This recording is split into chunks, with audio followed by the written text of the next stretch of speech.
The African savanna is a place of breathtaking beauty, but it is also a land governed by unforgiving rules. Here, every sunrise brings new opportunities and new dangers for those who call it home. For a young lion cub, the savanna was a vast playground, filled with endless wonders and excitement. Each day was an adventure, filled with mock battles against his siblings, pouncing on his mother's swishing tail, and learning the subtle lessons of survival from the adults around him.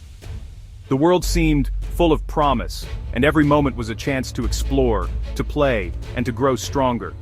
But one day, his boundless curiosity led him to something out of place, a strange, dark object lying in the grass. It was a discarded car tire, left behind by humans who had passed through this wild land. To the cub, it was a mysterious new toy, unlike anything he had ever seen before. He approached it cautiously at first, sniffing the rubber, then nudging it with his nose. Emboldened by his playful spirit, he batted it with his paws, sending it rolling across the dirt.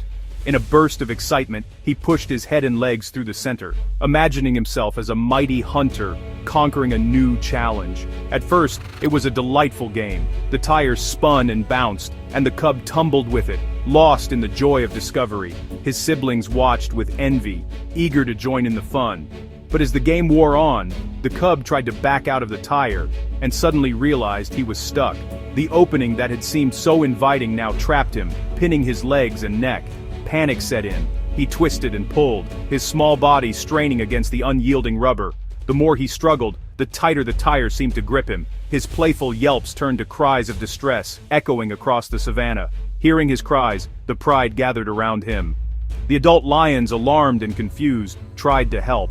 They pawed at the tire and even bit at the rubber, but their powerful jaws and sharp teeth were useless against the tough material. The cub's siblings circled anxiously, not understanding why their brother couldn't break free. As the sun dipped below the horizon, the pride's efforts faded. The cub lay exhausted, still trapped, as the sky turned from gold to deep indigo. The once playful object had become a prison, and the savanna's beauty was now tinged with fear and uncertainty. The tire clung to him, a heavy burden he could not shake off. It was a constant reminder of his mistake. A moment of innocent curiosity turned into a dangerous ordeal. That night, the pride huddled close, their bodies pressed together for comfort. The cool air was thick with worry, as the lionesses kept a watchful eye on the trapped cub. Their world had changed in an instant, and the family's bond was tested by this unexpected threat. The cub, once so full of energy, was now exhausted and terrified. The tire had left its mark, not just on his body, but on his spirit. He was no longer just a playful cub. He was a victim of the human world's careless intrusion. Though he remained with his pride, he was now set apart, burdened by something none of them could understand or remove. The other cubs watched him with a mix of confusion and fear, unsure if their brother would ever be the same. For the young cub, this was only the beginning of his ordeal, a journey that would test his strength, his spirit, and the bonds of his family in ways he could never have imagined. As the cub grew, the tire became a tightening vice. It squeezed his chest, digging into his flesh, making every movement a struggle. Open sores formed, inviting infection under the relentless sun. He could no longer run or hunt. The tire was a cage. His mother brought him scraps, but unease grew within the pride. In the savanna, every member must contribute. He was now a liability. The dominant male watched with a critical eye, patience wearing thin. The tire filled with dirt and stones, growing heavier and more painful. His fur rubbed away, skin raw and exposed. The world he knew was slipping away. He was becoming an outcast, his future hanging by a thread. The laws of the wild are harsh, and his time was running out. The day came when the pride's lead male drove the young lion away. His mother, torn by love and loyalty, was forced to turn away. The pride moved on, leaving him utterly alone. The savanna, once his playground, became a hostile wilderness. Rival lions and hyenas saw him as easy prey. His reflection showed a skeletal frame, a monstrous black ring cutting into his body. Forced to scavenge, he followed predators for scraps. It was a humiliating existence for a born hunter. This was his new reality, a solitary struggle for survival. For 2 years, the lion endured a shadow of a life. Hunger and pain were constant companions. The tire, now deeply embedded, weighed him down. Malnutrition left him skeletal, his mane thin and patchy. He was so weak even drinking was a challenge. Lions are social, but he had no one. Only scavengers circling, waiting. Hyenas mocked him, sensing his end was near. Every day was a battle against hunger, pain, and opportunists. His spirit, though resilient, was breaking. He survived on instinct and will, but his time was running out. The savannah, meant to be his kingdom, was set to become his grave. He was on the brink of death. One warm afternoon, wildlife photographer Mark was quietly scanning the vast savannah, his camera ready to capture the wonders of nature. Suddenly, his lens caught sight of something unusual beneath the shade of a distant acacia tree. A lion, but not the majestic creature he expected. The sight before him was truly heartbreaking. A skeletal lion, its mane matted and body frail, cruelly strangled by a thick rubber tire wedged around its neck. The animal's eyes, once fierce, now reflected only pain and exhaustion. Mark's instincts as a photographer told him to document the moment, but his heart urged him to act. He crept closer, speaking softly, and offered water to the suffering lion. The animal, barely clinging to life, managed to lap at the water, desperate for relief. In that moment, Mark realized he couldn't just stand by and take a picture. He had to do something more. The line between observer and rescuer blurred as he made a decision that would test his courage. Suddenly, the silence was shattered by the chilling laughter of hyenas. A pack emerged from the tall grass, their eyes fixed on the helpless lion, sensing an easy meal. The tension in the air was palpable. Mark acted without hesitation. He grabbed his phone and called a local wildlife rescue team, his voice urgent. At the same time, he launched his drone, maneuvering it above the hyenas, using its buzzing and lights to distract and intimidate the predators. The drone's sudden appearance, accompanied by a bright flare, startled the scavengers. They scattered, but their hunger kept them lurking at the edge of the clearing, waiting for another chance.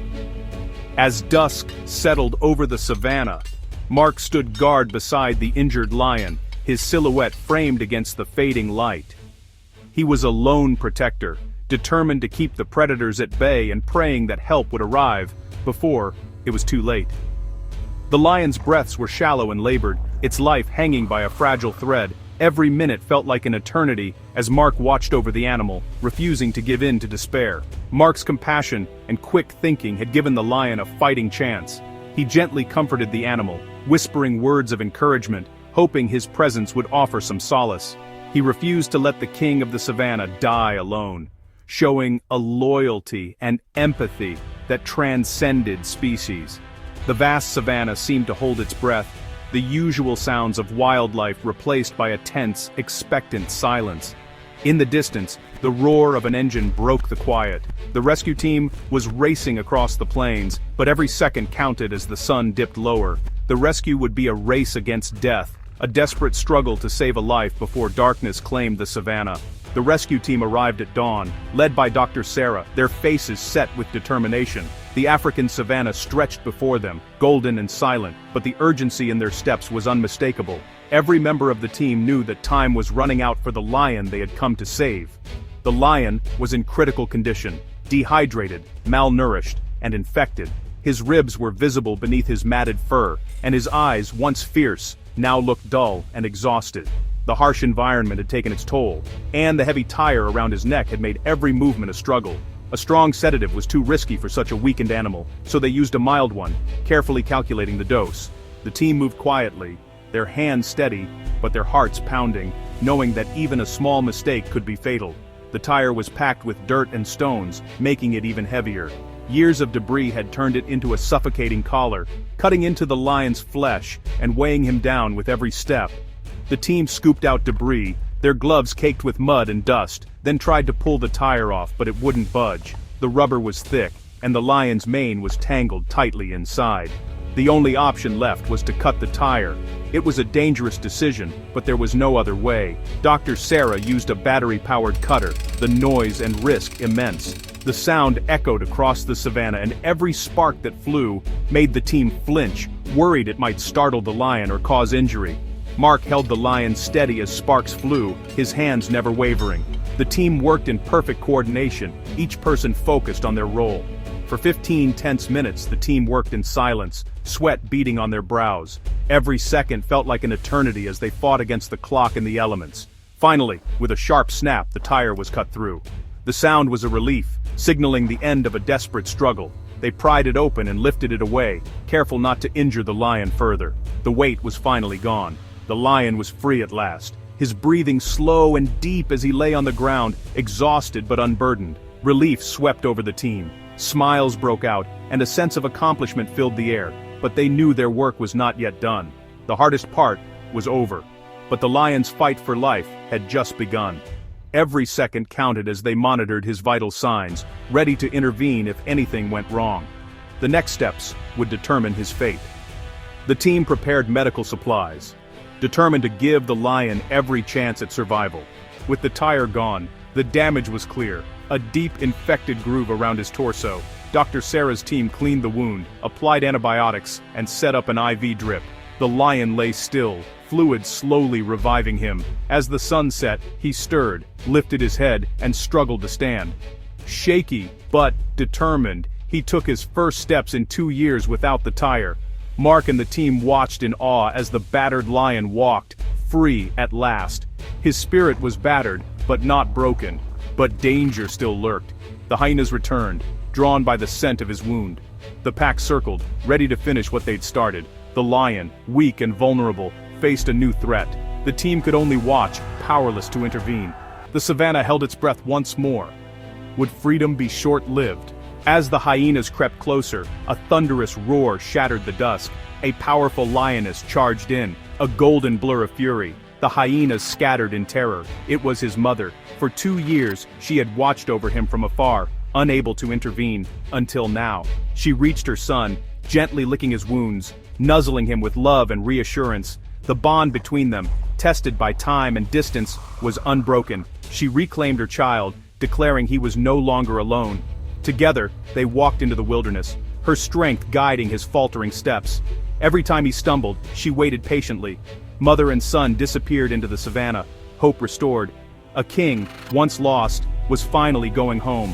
The power of love had triumphed over despair.